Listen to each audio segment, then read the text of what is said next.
বাড়িতে গেস্ট এলে তাদের নতুন কি চিকেনের রেসিপি করে খাওয়ানো যেতে পারে এটা আমরা ভেবে পাই না। তাই আজকে আপনাদের একদম ভিন্ন স্বাদের একটা চিকেনের রেসিপি বানিয়ে দেখাবো। এই রেসিপিটা হলো চিকেন আফগানি। এটা করতে যতটা কম সময় লাগে খেতে ততটাই সুস্বাদু হয়। তাহলে আর দেরি না করে চলুন দেখে নিই কিভাবে চিকেন আফগানি আপনারা খুব কম সময়ের মধ্যেই বাড়িতে বানিয়ে নিতে পারবেন।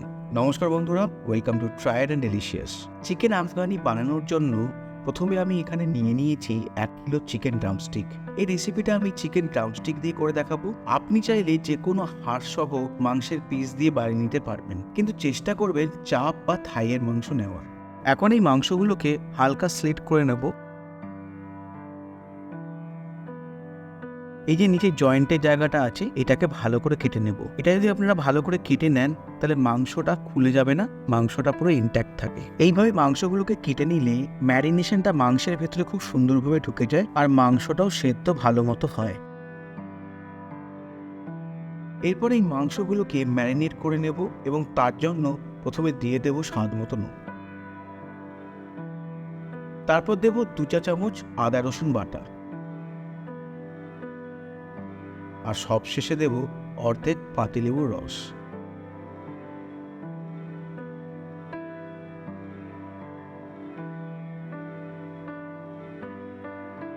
চিকেনটা ভালো করে ম্যারিনেট করে এখন একটা বড় মিক্সিং বলে এই চিকেনগুলোকে তুলে নেব। এটা করার কারণ হলো এরপর আমি এর মধ্যে একটা পেস্টও অ্যাড করব। এখন চিকেনটাকে রেস্ট হতে দেব 15 মিনিটের জন্য। আচ্ছা, তাহলে এবার পেস্টটা বানিয়ে দেখাচ্ছি এবং তার জন্য একটা মিক্সিং জারে নিয়ে নেব 20 গ্রাম ধনেপাতা,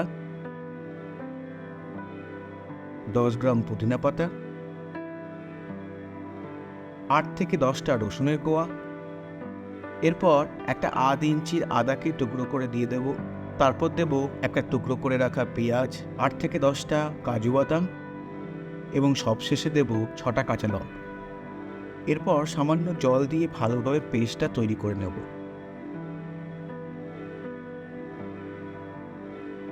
এবার এই পেস্টটা একটা বাটিতে ঢেলে নেব।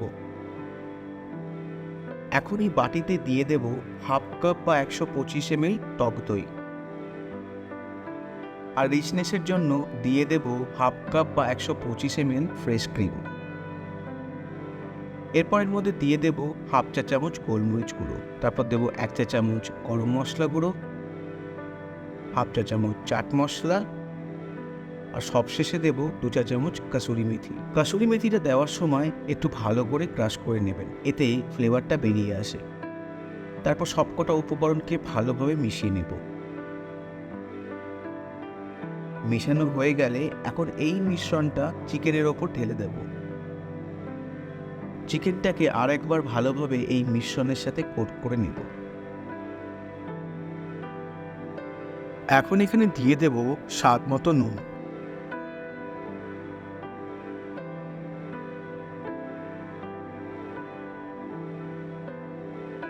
এরপর এই চিকেনটাকে ফ্রাই করবার আগে 10 মিনিটের জন্য রেস্ট হতে দেব।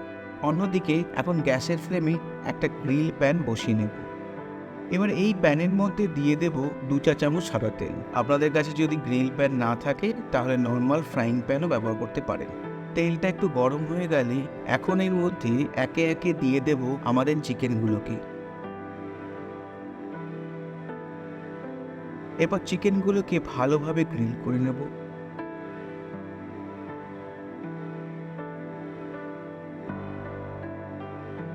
আচ্ছা, এখানে প্যানের গায়ে যে ম্যারিনেশনটা লেগে আছে এগুলোকে তুলে ফেলে দিতে হবে, নইলে চিকেনের টেস্টটাকে নষ্ট করে দিতে পারে। চিকেনগুলো গ্রিল হয়ে গেলে এখন এগুলোকে একটা প্লেটে তুলে নেব।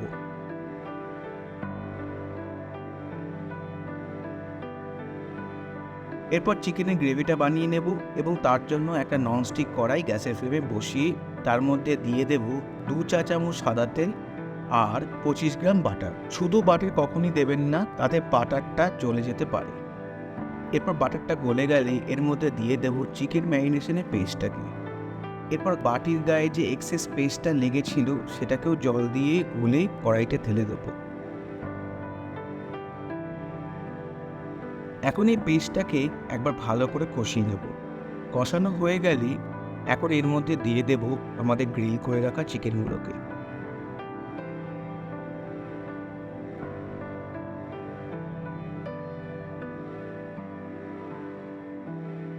চিকেনগুলোকে একবার নেড়ে নিয়ে এর মধ্যে দিয়ে দেব পরিমাণ মতো জল। জল দেওয়ার পর এখন কড়াইটাকে ঢেকে 10 মিনিটের জন্য লো ফ্লেমে ফুটতে দেব। চিকেনটা যেহেতু অলরেডি 40% কুক হয়ে আছে, তাই এখানে আর বেশিক্ষণ কুক করব না।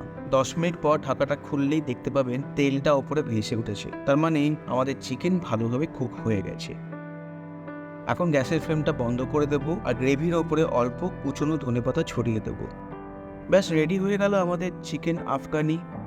আপনারা নিশ্চয়ই বুঝতে পারছেন যে কত কম সময়ের মধ্যেই এই রেসিপিটা বাড়িতে বানিয়ে নিতে পারবেন। তাহলে গেস্ট এলে তাদেরকে বানিয়ে খাওয়ান এরকম সুস্বাদু এবং লোভনীয় চিকেন আফগানি। এই রেসিপিটা তাওয়া রুটি বা রুমালি রুটির সাথে খেতে খুবই ভালো লাগে। আচ্ছা, রেসিপির ইনগ্রিডিয়েন্টসগুলো সবই ডেসক্রিপশনে মেনশন করা আছে, আপনারা খুব সহজেই সেখান থেকে দেখে নিতে পারবেন। আর রেসিপিটা যদি ভালো লাগে তাহলে কমেন্টে আমাকে জানাতে ভুলবেন না। আবার দেখা হবে, ফিরে আসবো আর একটা নতুন রেসিপি নিয়ে। ধন্যবাদ।